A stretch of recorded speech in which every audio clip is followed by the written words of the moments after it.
in symplectic topology, contact geometry, dynamical systems, and much more. His career has been recognized by many prizes: the European Math Society Prize, Erdos Prize, invitation to speak at the International Congress of Mathematicians, a plenary talk at the European Math Society Congress, and last year he was elected at the Academia Europea. And he's also on the faculty at the University of Chicago. He was at the faculty at the University of Chicago, and he's currently on a sabbatical at the University of Chicago as well. So we're very happy to have him come here to give this talk on symplectic topology, but more precisely big fiber theorems and ideal valued measures.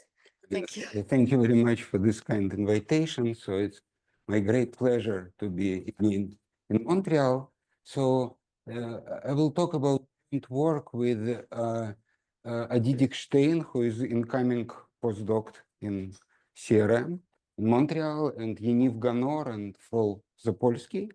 So let me briefly say about what is this lecture. So in several fields of mathematics, there exist theorems which we call big fiber theorems. So for any map in suitable category, there exists a point so that the preimage is large. Okay, and I will illustrate this on 3 examples. So one is topological Centerpoint Theorem. It's a theorem in, I would say, discrete geometry or topological combinatorics. So started with Rado in 1940s, and formulation which I will show is due to Roman Karashev is kind of modern. Maximal Fiber Theorem for maps of the torus is due to Gromov, and Non-displaceable Fiber Theorem in symplectic topology due to Mikhail Lentov and myself. And the goal is the following. So we somehow want to bring all these 3 theorems to kind of common footing by using a tool which was invented by Gromov. So it's Gromov's cohomological ideal measures. And to kind of push it into realm of symplectic topology, we need symplectic counterpart, which is based on certain cohomology theory by Umut Valargunas. Okay, so that's roughly speaking what I'm going to do. So let me start with this big fibers theory. So assume that we have a metric space of covering dimension D. You can think about manifold of dimension D and P is positive integer. So that's the theorem due to Karashev. So assume that we have a simplex of dimension P times D plus 1. So n-dimensional simplex of this dimension. So then for any continuous map from F, from this simplex to Y to this D-dimensional space, there exists a point so that its fiber is big following sense, that it touches all P times D-dimensional faces of this simplex. So here is a little example. So by the way, for a fine map, it's indeed theorem from combinatorial geometry. It's Radon 1946. So you have D equals to P equals to 1. So let's say N equals to 2. So consider map from triangle to the line, and you see that just projection. You see there is a point, so that its preimage touches all the faces, all the sides of this triangle. Okay. So next result is like this. So in order to formulate, I'm going to talk quite a lot today about cohomology. Okay, and I will, in addition just to thinking, I don't know, about cycles and boundaries, we have to have a picture in mind what is the ring structure on this cohomology.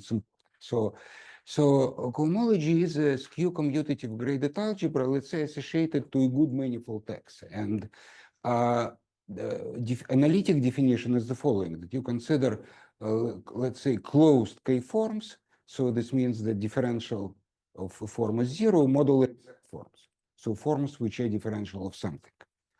And multiplication is just, it's called cup product of these classes, and cohomology is related to the wage product of the differential forms.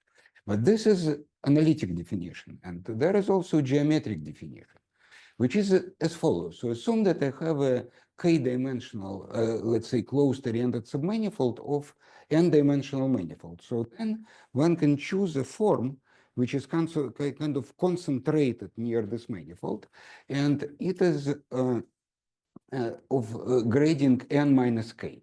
And let me denote this operation by alpha of L. Okay, and it's also kind of normalized in such a way that it integrates to 1 near the transversal disk. So in this language, this operation on forms is just intersection of the submanifolds, kind of in general position. So this cohomology is a natural ring associated to a manifold, so you can push this ring to more general topological spaces.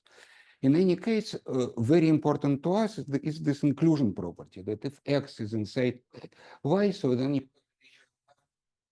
Y to cohomology of X, so just pullback of forms.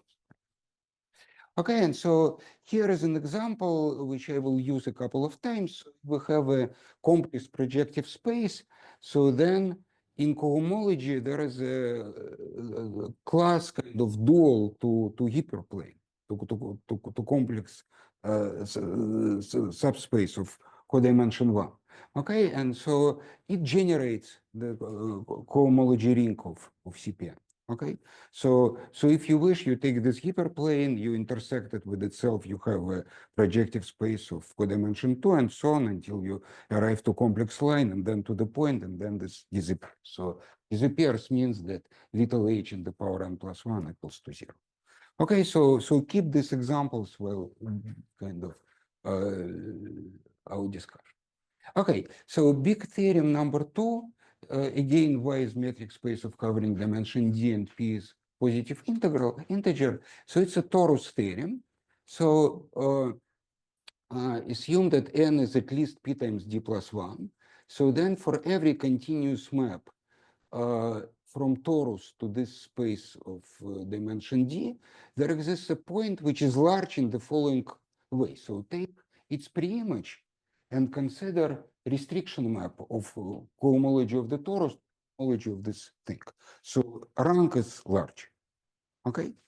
And that's estimate due to Gromov, kind of at least 2 in the power p.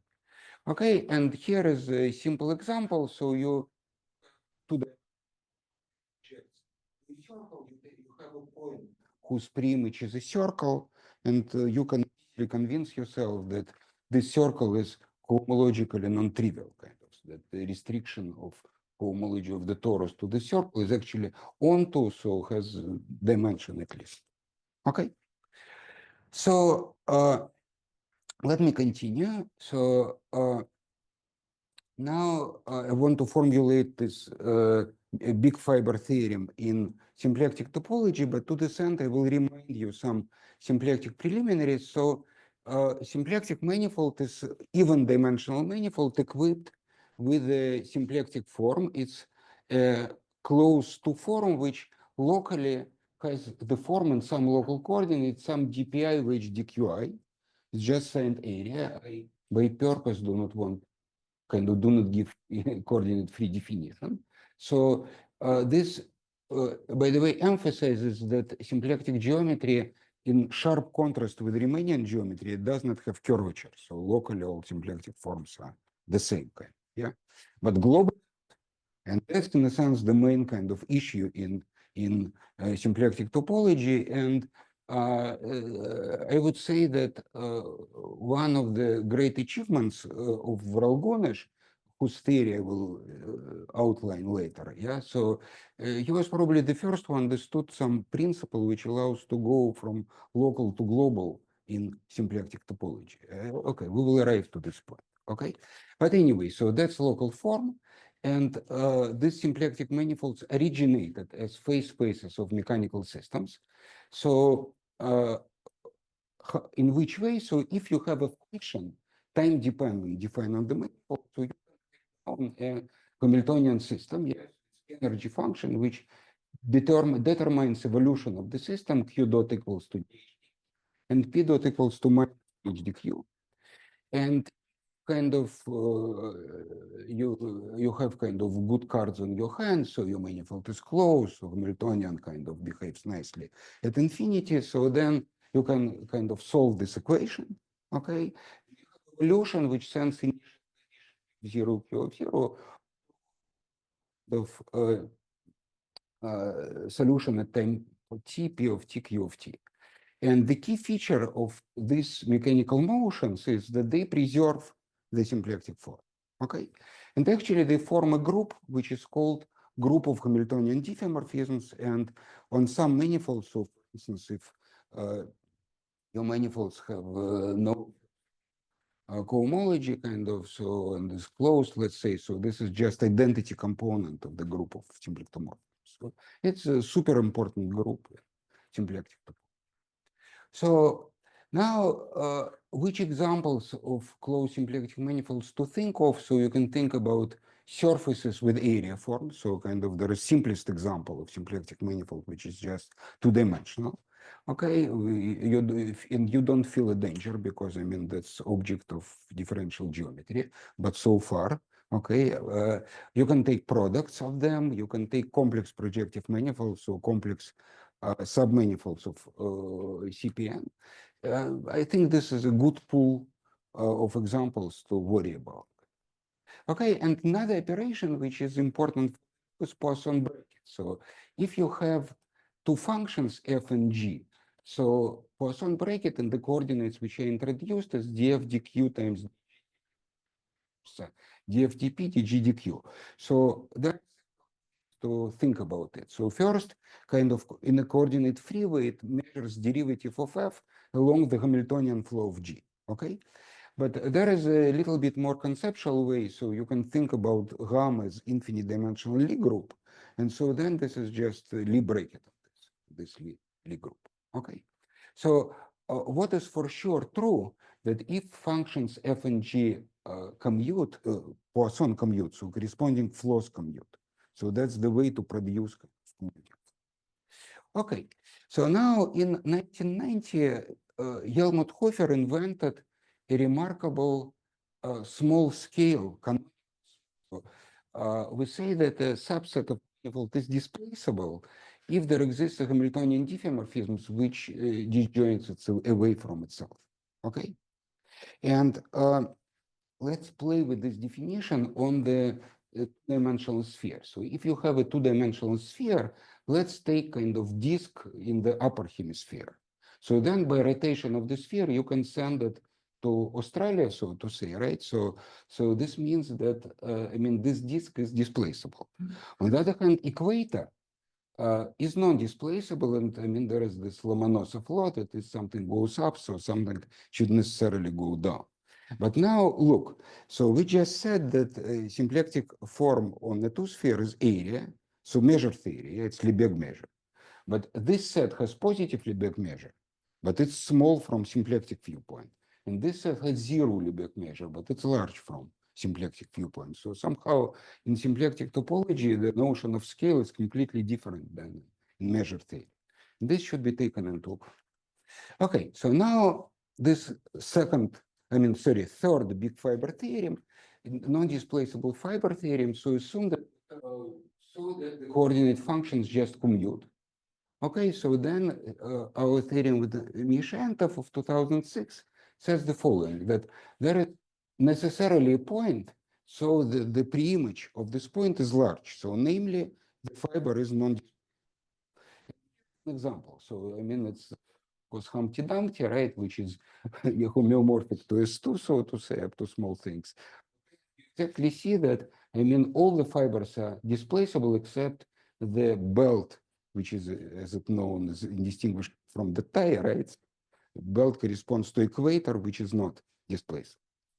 And equivalent formulation, by the way, of this statement is joined and Frol Zapolsky, it's rigidity of partitions of unity. So if you have a finite cover of a closed symplectic manifolds by open displaceable sets, so then such a cover does not admit a subordinated Poisson commuting partition of unity.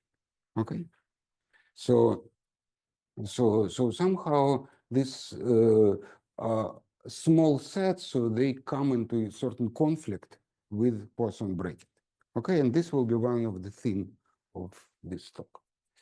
Okay, so now before I'm going to this ideal valid measure, so little application. So how one can use this non-displaceable fiber theory for some application. So no, actually, non-displaceability is a classical problem which goes back to Arnold's conjecture. So Arnold wanted to prove that certain Lagrangian submanifolds, so this means that half-dimensional manifolds on which submanifolds on which symplectic form vanishes, so maximal isotropic manifolds are non-displaceable. And it was kind of really profound relation to Morse theory and so on. So Arnold had certain vision. So here is the method, yeah? So assume that we know a priori that all but possibly one fibers of such a map from M to Rn with Poisson commuting components are displaceable. But we have non-displaceable fiber theorem, which says that at least one fiber is non-displaceable. So this means that this one is non-displaceable. And here is an illustration. So what is called the moment map from CPN to Rn. So actually, a moment map is the following thing. So on CPN, there is a natural Tn action, torus action, so just rotate each kind of homogeneous coordinate, right? And just for each rotation, there is a Hamiltonian function, let's say normalized by 0, consider image into n-dimensional space, you get a simplex. It's kind of little exercise. And so then on this simplex, you have a barycenter. And the claim is the following, that, so by the way, a CP case inside CPN corresponds to k-dimensional pieces of this simplex. And so barycenter is remarkable torus, so preimage of this torus action is just one orbit is a torus. It's called Clifford torus. And we claim that all fibers except Clifford torus are displaceable, but that's, I mean, trivial claim because you just permute the coordinates. So then you conclude from the previous result that Clifford torus is non-displaceable. So this was the original argument which appeared in our work Biran and Entov, and then at that time no Floer homological proof was available, but rather soon Cho came up with clever version of Floer homology which proves this result. Okay, so now you got these three big fibers theorems. So I want to try to explain what is common between them. And this brings me to another subject, so ideal valued quasi-measures. So let me start with the following definition. So let's X be, let's say, compact Hausdorff space, and we consider graded skew commutative associative unital algebra, let's say finite dimensional, but basically think about the following generalities. So think that you have a manifold, closed manifold, let's say, and just cohomology ring, okay? So this will be kind of main example, and this example and its relatives will be the main example instead. Okay, so then this is definition. This definition is due to Gromov, actually. So it's, let's say, Gromov kind of around 2010. Okay, so he suggested to associate to every subset of open, let's say, subset of topological space, a graded ideal inside algebra, which satisfies a number of axioms. So axioms are kind of natural, so let me kind of browse among them. So let's say empty set corresponds to 0 and the full space to the full algebra. So you have monotonicity inclusion. So you have kind of some additivity for disjoint sets. And most important, which is kind of emphasized by yellow, highlighted in yellow, that mu of u times mu of u prime sits in mu u intercept u prime. Okay, so that's kind of so for instance, this means that if u and u prime are disjoint, right? So then this is empty set. So then this is 0. So then this product is 0. So it's 2, yeah, which allows to prove things. And also kind of you can extend it to compact sets in an obvious way. Just consider because you have a monotone invariant, consider intersection of all open sets containing a given. Okay, and so here is example. It's definition due to Gromov and example due to Gromov.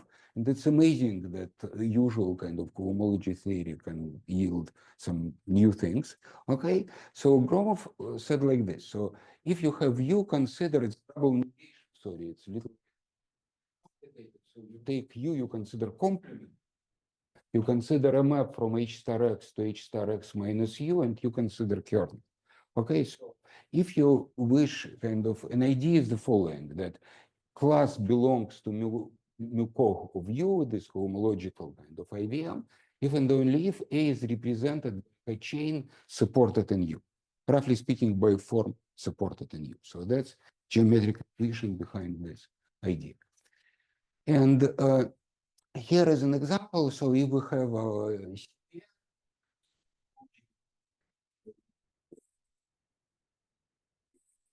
this hyperplane class in the power n plus 1 equals 2, so that CPN minus CPK to CPN minus K minus 2.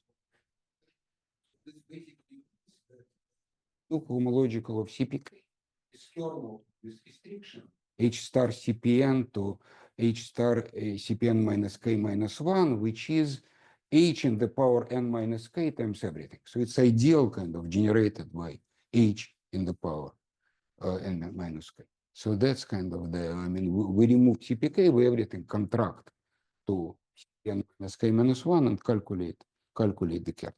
Okay. So I don't know what you can kind of learn from this example, except the fact that there are ideals which survive multiplication. So if you multiply kind of this ideal, so then do not die immediately. And this turns out to be useful. So let me revisit Centerpoint Theorem. So let Y be this metric space of covering dimension D and mu IVM on Y. So here is a variation on Karashev theorem. Let I be a graded ideal so that I in the power D plus 1 is not 0. So it's important for us that some power is not 0. So then there exists a thick point in Y. What does it mean that it is thick? So when you remove it from Y, so you immediately get a small set. In particular, this ideal I is not inside the ideal mu of Y. Okay? And here is a corollary of abstract Centerpoint theorem. If Z is set in X with I sitting in mu of Z, and so then this point Y generalized abstract Centerpoint theorem must be. So this big point sits in every set so that I inside mu of Z. And that is tautology, because otherwise Z lies in Y minus Y0 contradiction. And another example kind of is the following. So just take A to be I to be A is arbitrary. So there exists thick point Y0 with mu of Y minus Y0 is not A and lying in all subsets with mu of Z equals to A. So somehow, I mean, from the axioms of IVM, it follows that there exists some thick point, okay? And here is the proof of this Karashev Centerpoint theorems. So our friend moment map from CPN to simplex.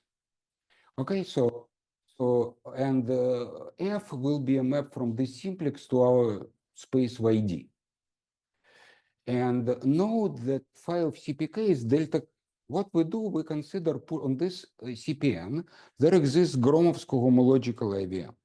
Consider it forward first to simplex and then to Y. But then we get the following thing. So then there must be a thick a thick point on this Y. And so thick point, I mean, if you unveil the definition, and yeah, so, and if you, no, so now you're doing, and you apply this thick point to ideal, which is mu cohomological of CP times PD, so this HP times everything. So then power D plus 1 of this ideal is not 0. So we apply it to this point and simply unveil the definitions, okay? You get a point, so that kind of set all CPKs and hence all faces of the simplex. So now, Karashev did not use the language of IVMs. However, I think that Karashev invented absolutely fantastic thing.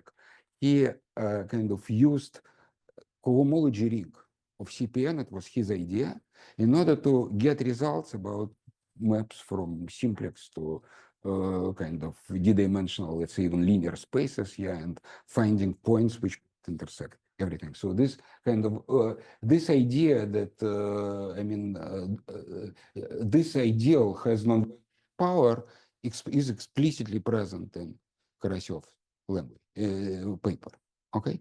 So that's, and I say that appearance of moment map in this story is absolutely, at least how it's related to what I'm going to say. Some appearance of symplectic geometry, the symplectic geometry which we kind of plan to, so to say. Okay, that's kind of, it's funny point. Okay, so that's the I mean, certain power of this theory is seen in this slide. Okay, so then I want to go into kind of symplectic world. I mean, if you ask me kind of, you know, to explain what's going on when I stand on one foot, right? So the answer would be like this: that in principle, in symplectic topology, intersection theory of sets is very, very bad. But it becomes kind of nice when these sets Poisson commute, okay? And with commuting sets, so to say, you can indeed push this local to global principle in various kind of ways. And to this end, I have to define what are Poisson commuting subsets. And I will say it's very naive definition. I will say that compact sets K and K prime commute if there exist Poisson commuting functions from M to 1, so that K and K prime are pre-images of 0 for corresponding functions. Okay, and a good way is the following. So we say that if you have a smooth manifold, so it's called from M to Y, it's called involutive if pre-images of each functions commute. And there are an abundance kind of involutive maps. So for instance, all integrable systems, if you consider a collection of integrals, so they, I mean, commute, hence define you a map of your symplectic manifold, I mean, to an involutive map of your symplectic manifold. So somehow, if you wish, this is a story about very, very kind of general integrable systems. So it could be singular and so nobody can.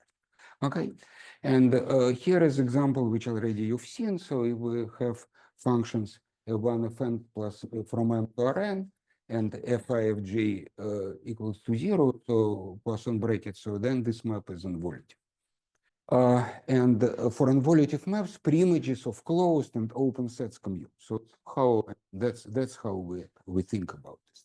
So now comes the following definition. So that's our definition with Dickstein, Ganor, and Zapolsky, and I will maybe in the very, very end I will say what is the kind of motivation for this definition. So ideal valued quasi-measure is an assignment from open set to graded ideal in our algebra, which satisfies all properties of AVM except multiplicativity.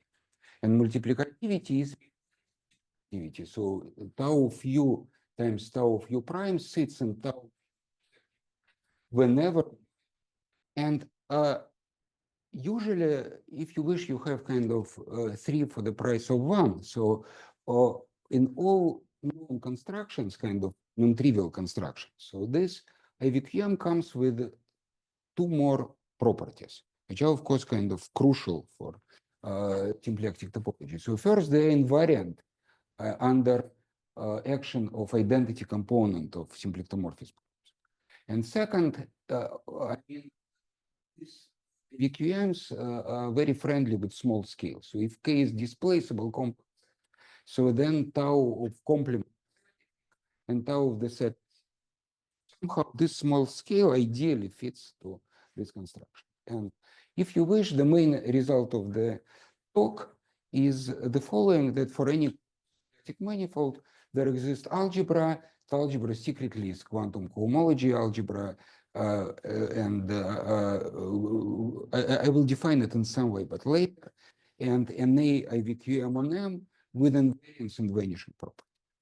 So such object which axioms with quasi-multiplicativity instead of multiplicativity, and these two kind of exist on all closed symplectic manifolds.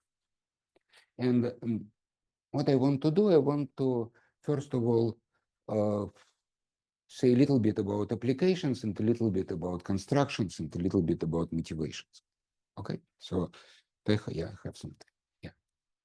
Okay, so let's start with an example. So consider two-dimensional sphere of area 1. And let's define the following gadget. So if KNS2 is a compact connected two-dimensional submanifold with boundary, tau of K is contained in a closed disk of area less than half. And tau of K is everything otherwise. So then tau extends to IVQM, which satisfies the invariance and vanishing properties. Okay? So very simple kind of, in 2 dimensions, things are kind of naturally simple. So let's play. So, right, so if we have this set, right, so X, yeah, so annulus like this. So of course, annulus, because it contains an equator, yeah, so you cannot fit it into D less than half. So it corresponds to A, kind of, yeah, so tau equals to A. Another annulus, so just rotate it, you also get A, and tau of X intersect Y is just two little squares. And of course, I mean, they are displaceable, so you get 0. And this is not T of X times T. So great problem, right? But it's not a problem. Why? Because these two sets are not commuting. So manifestly non-commuting, kind of, yeah. So this is roughly speaking kind of level sets of one linear function, and this corresponds to level sets of another linear functions, and on 2-dimensional sphere linear functions like X and Y coordinates, so their Poisson bracket equals to Z. Okay, so this a little bit illustrates that, I mean, there are some caveats in this definition. Okay, so what are applications of the center point? So first of all, existence of non-displaceable fiber. So if M omega is symplectic manifold and tau is IVQM as we wanted, and F from M to Y involutive map, so the method, so take a push forward of your of this IVQM by an involutive map to H to Y, and then it becomes IVM, right? Because quasi-multiple, I mean, all the sets which come from Y, they commute. Then, I mean, they use this Centerpoint Theorem. So you have a thick point Y0 so that mu of Y minus Y0 is not A. Okay, and so this means that by vanishing axiom, the fiber corresponding to this point is non. Somehow this machine kind of immediately proves non-displaceable fiber theorem. You can actually formulate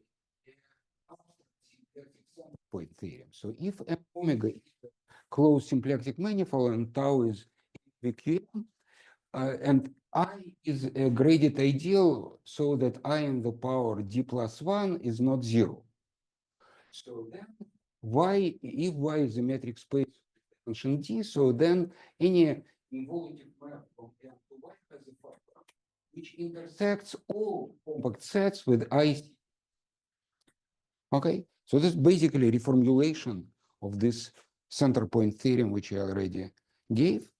And well, this leads to new patterns of symplectic intersections. So I will not kind of give you example in details, but what I want to say that on 6 this kind of interesting coisotropic four-dimensional complexes, which it is drawn here as a kind of union of 3 four-dimensional tori, so that the following holds. So if you consider, so M should be T6, so you consider every map from T6 times S2 to Y2, which intersects such a thing times squared. Somehow completely kind of unreasonable from intersection from the viewpoint of usual topology. And one can show that kind of assumptions in this theorem are kind of pretty rigid. Okay, so you have kind of new intersection pattern.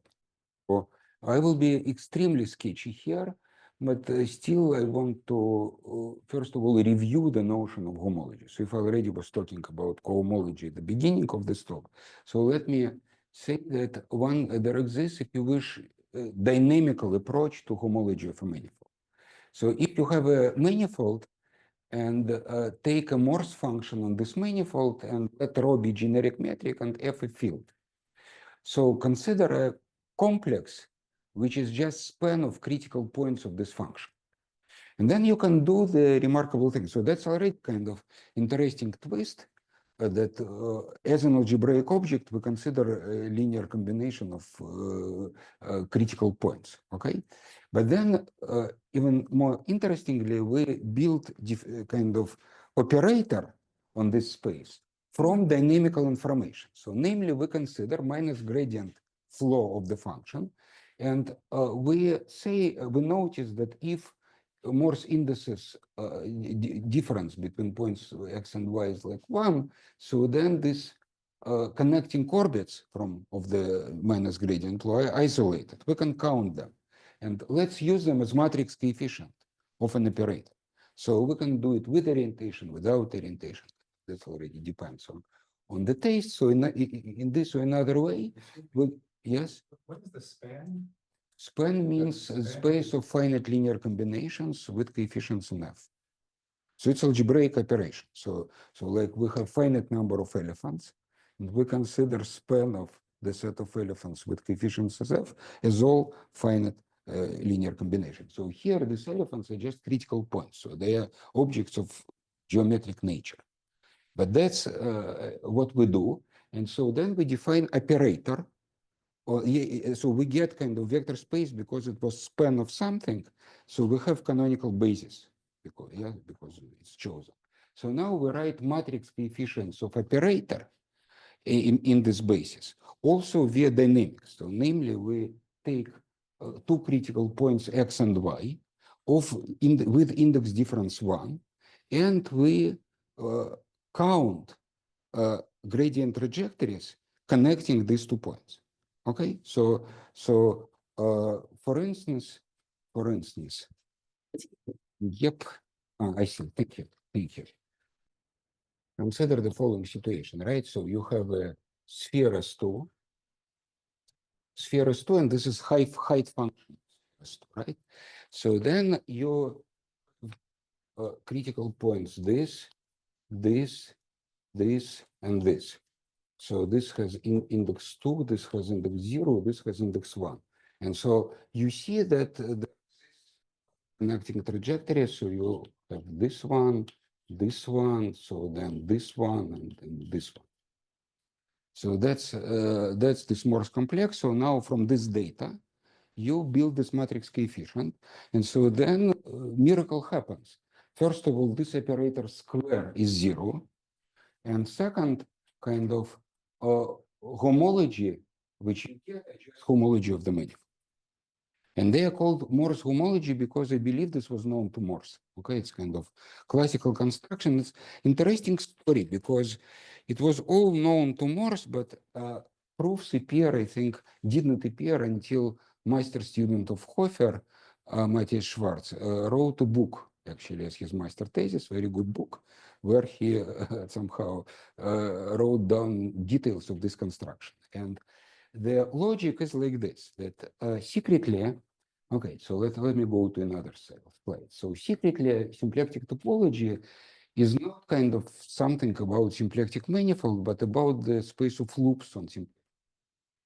And the way we study symplectic manifolds is the following. So if we have one periodic Hamiltonian, so consider time one map. So then we consider a functional on loop space. Let's say loops are contractible. Let me think that manifold is aspherical in the sense that each loop up to homotopy has unique disk, which kind of spans it, yeah? So we just write down classical action function, integral from 0 to 1, f dt minus integral omega d, where d is disk spanning Z. And so then there is a classical result, I don't know, it's certainly known to Poincaré, that critical points correspond to one periodic orbits of the corresponding Hamiltonian flow. Okay? And so then it's very kind of how it's called. So it's very inspiring. Okay, so then you almost feel almost there. So you have great functional, you know, critical points. So let's do Morse theory. But then the trouble comes that let's do Morse theory as kind of not in a fancy way as I just described, but in the honest way as it appears in the text. So we have function, we just slice, kind of look at the sublevel set and consider how homology change. Okay. But then turns out that this is a kind of big drama because you are in a highly compact space, so usual homology completely kind of disappear in the fog. Okay. So then you do the next attempt. So you write down gradient flow. So like I did on the previous slide, right? So let's write gradient flow of the action function. That's, was done by Floer, and this is a great victory because you see the following. What is the trajectory in the space of loops? It's a cylinder, it's two-dimensional object, right? Also, and so the gradient flow equation equation with some kind of perturbations. And that was very handy because then it kind of fits Gromov's theory of pseudo-holomorphic curves and symplectic manifolds of 85. But then another drama. Flow does not enjoy even kind of short-term existence. So basically, flow does not exist. Okay, so very good. But then Floer said, we just count connecting orbits. And in the PDE language, this connecting orbits following that we consider cylinders with some asymptotic boundary conditions. And that's a Fried-Goldman orbit.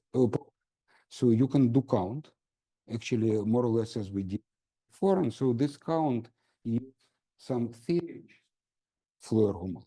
Okay. So this was an attempt, you know, it's of course total sketch kind of. And boundary because you have a map of a cylinder which at one infinity converges to one closed orbit, and on another infinity another closed orbit. Okay, so they actually extremely rigid kind of boundary conditions. Then the problem becomes kind of really nice, Fried-Goldman and so on. Okay, you really don't kind of know existence, but usually deformations. Okay, and I think another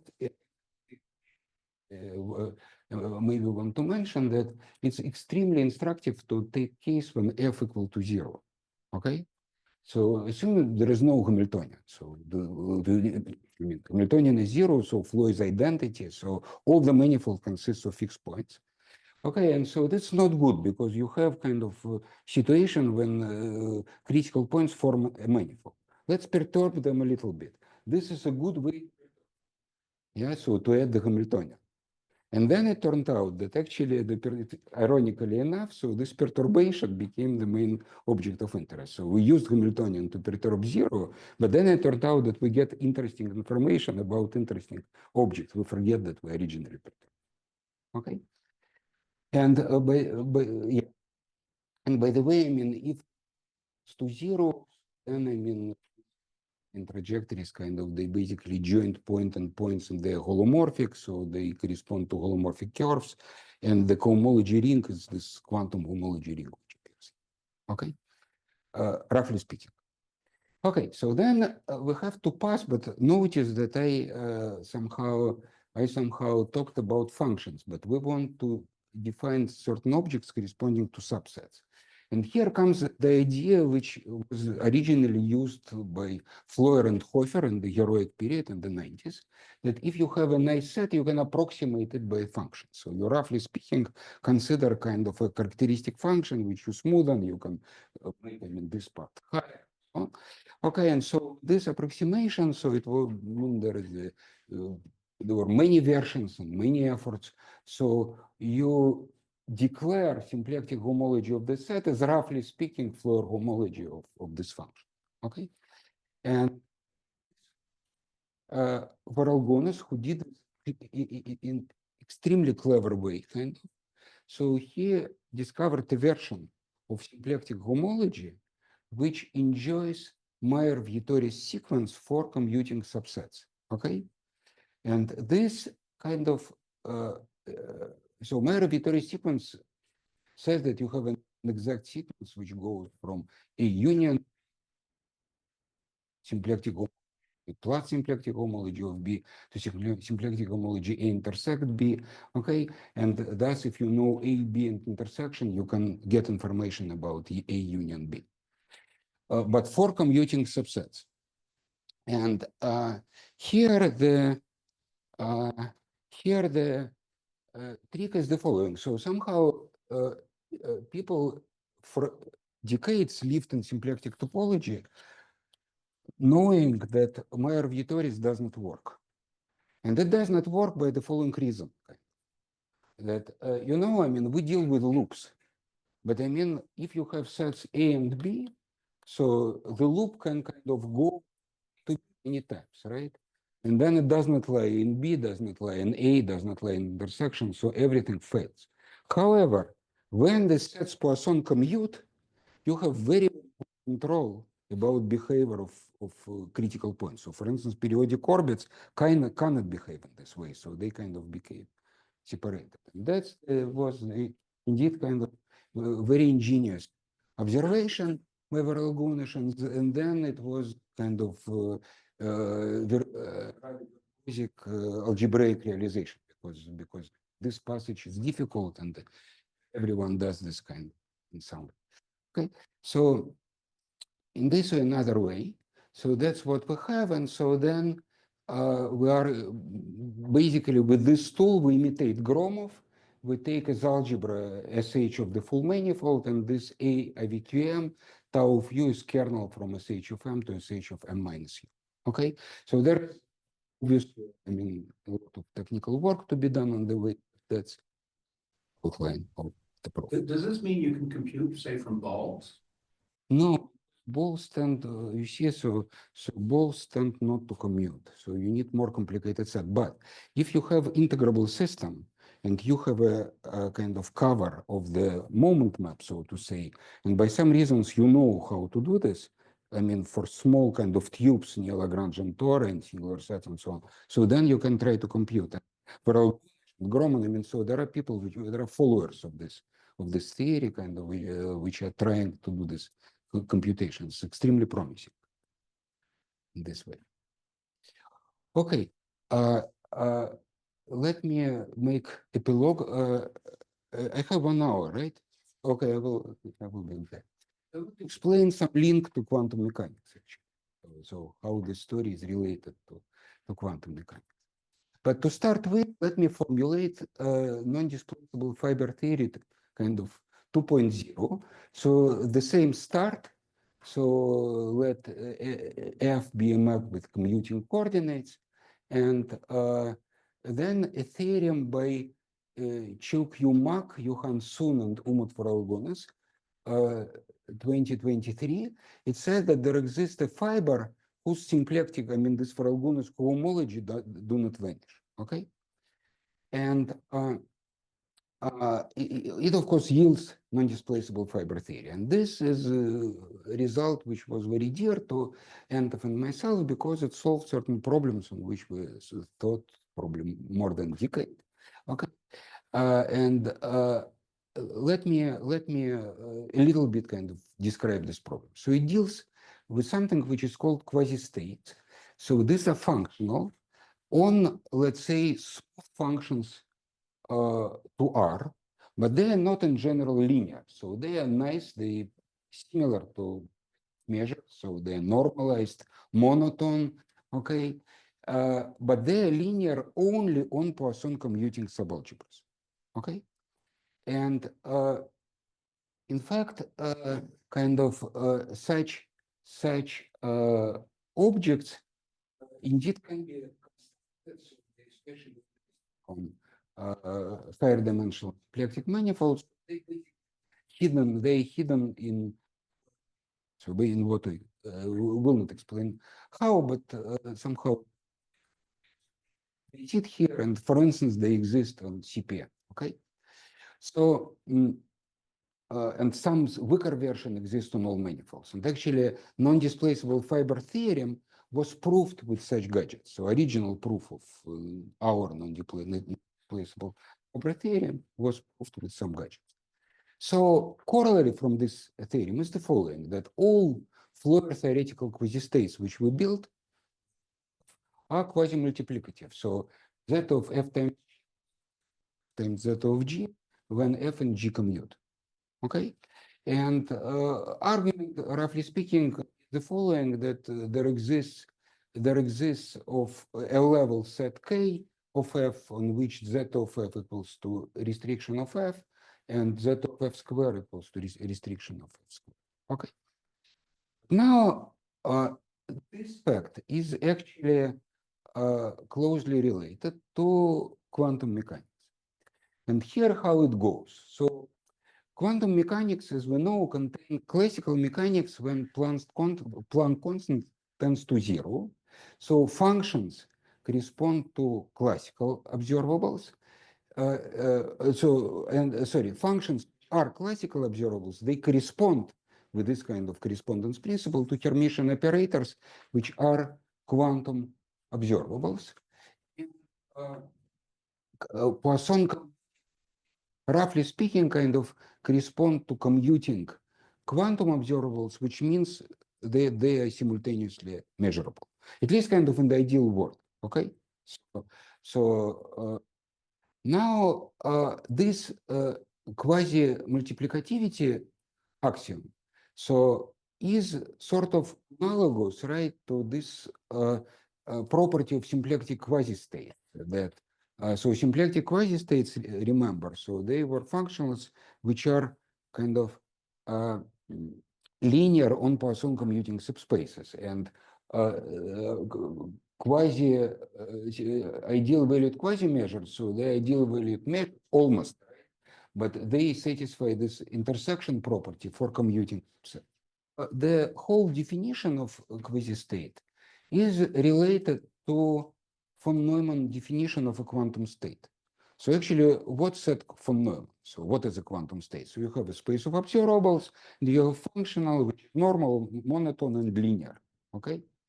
And then this appeared in his book, and basically immediately after kind of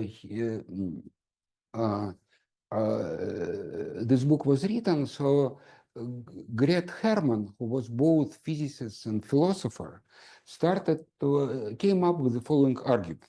So what is, after all, kind of additivity? So we have to say that z of a plus b equals to z of a plus z of b whenever for each a and b. But how we can kind of write such thing down when we cannot measure a and b simultaneously? Okay, and so then she said that it would be more logical to consider such definition for operators a and b which do commute. Okay, and so then we have kind of linear quasi-state. And somehow it's interesting because she wrote, I think she wrote papers on the subject, one in physics journal, another in philosophy journal.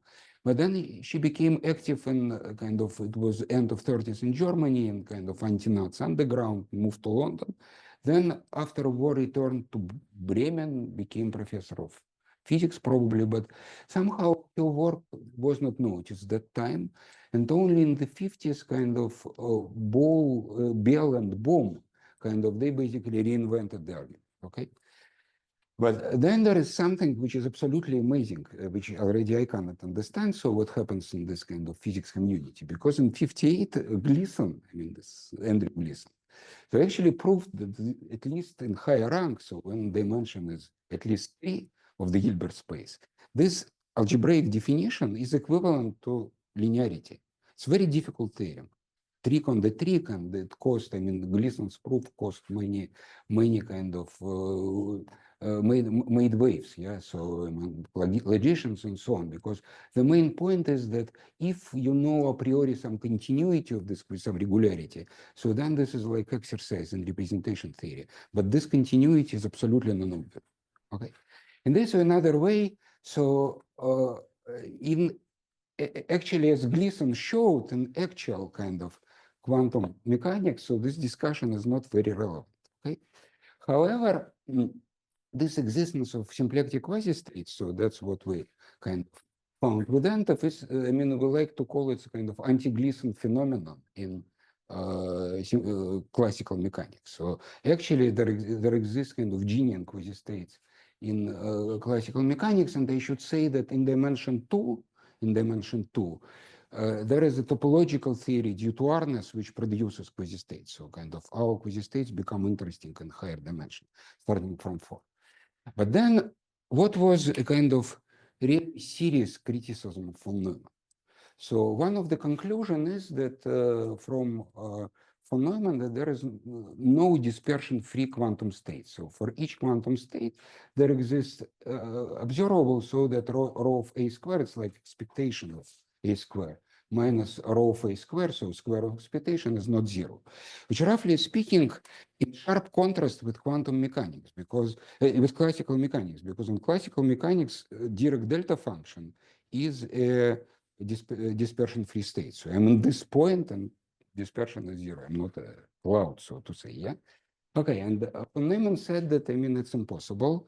And then, I mean, I think at least until I was following, I mean, research in this direction. So in arXiv appeared more and more kind of articles about hidden variables. So until kind of, yeah, I think situation is sort of does not matter. So what actually matter that an interpretation of this Max-Anvar-Algunas quasi-multiplicativity of quasi-states is the following: that Floer theoretical classical quasi-states, so which form this anti-Gleason phenomenon, so they are dispersion-free.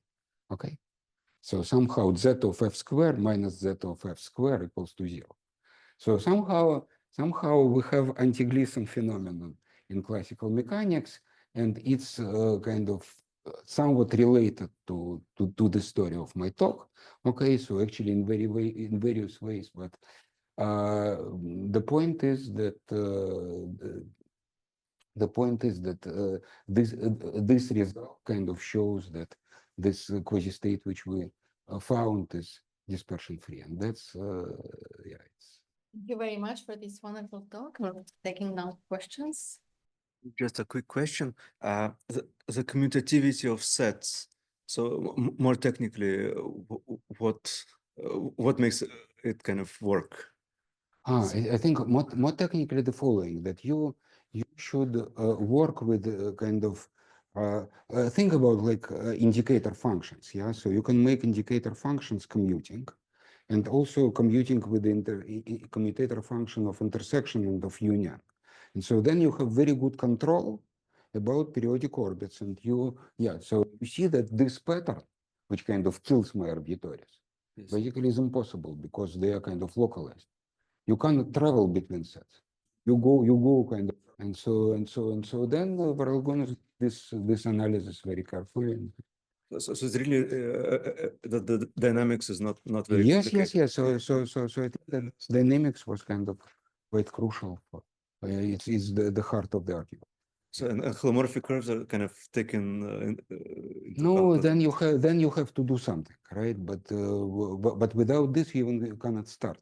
Yeah, you want on the level of complexes, linear spaces. So do you know if there's like a contact version of this big fiber theorem? So let's say you have an integrable rate flow and then your contact manifold is fully by... For sure should be, but I think that there is an article by Pardon, Shend and Ganatra Mhm.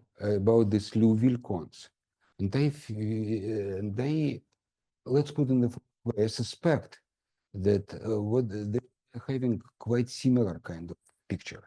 Okay, so I would first, so then a kind of you can make conclusion about ideal contact boundaries of Liouville domains. So Okay. yeah, it's not done, and if you want to go into this direction, so have a look in this article, and then yes, I mean it must be something like. But I think there is a group who is developing kind of Aragonesh theory in the contact case. Who? Aragonesh and Igor Ulyarovich, maybe one more person. Ah, okay. So you have better Insider information. information. Yeah, you have insider information. Yeah, but that's natural. That's of course very natural thing to do. Yeah, yeah. I don't know how far they will kind of push it, but